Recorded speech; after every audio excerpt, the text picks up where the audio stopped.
ไก่2 โลบอกเลย2 โลปลายเลย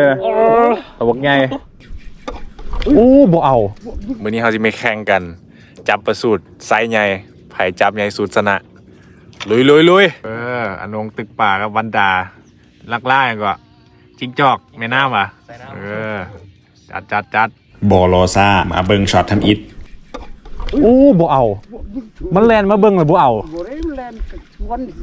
มันแลนมาเบิ้งแล้วมันแลนหนีนะเมื่อกี้นะป่านำมาระบบการอาทันเลยค่อยค่อยได้ปลาเบลเลยได้ยังตีค่อยเนี่ยตีเงี้ยกับสะดุดปะเนี้ย2 เถื่อเนาะ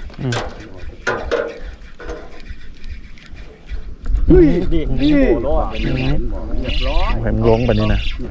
แหมล้งแบบนี้นะถึงได้กันน้องอย่าให้มันลงเด้อมันจะเข้านี่ได้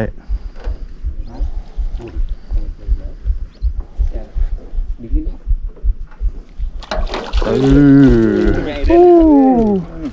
มาแล้วคนละตัววันนี้ดาวจริงคนตัวแรกเขาประตูนงน้ำไปแล้ว2 อันดา1สเต็ปเดิมตอนท้ายบ่กินตอนกินแล้วบ่ได้ท้ายกูค่อยก็เจอของใหญ่เข้าไปคันเบ็ดจนกงนะมาเบิ้งมันสิใหญ่ซำใดอ๋อคำพิเศษมึงเอาออกกันดูปลาก็แม่ยังตัดเว้ยปูตัวไก่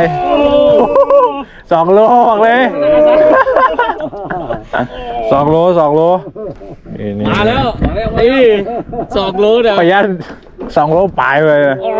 ตัวบอกไงเห็นตัวนี้ละปิดคลิปเลยไซโลแห่งหายากสรุปผลการแข่งขันสร้างเบิงตัวที่ใหญ่ที่สุดกดว่าเกือบฮอด2 โลถึงยูโร7นี่แหละทุกคนเป็นป่าที่อนงได้อนงกับชนะเลิศไปในการแข่งขันครั้งนี้สรุปผลงานค่อยไปตี3 คนได้ป่า17 ตัวรวมๆเกือบ8 โลพุ่นนะไซป่าที่ว่าใหญ่ดีเลยแหละเจอกันใหม่คลิปหน้าฝากติดตามเนี่ย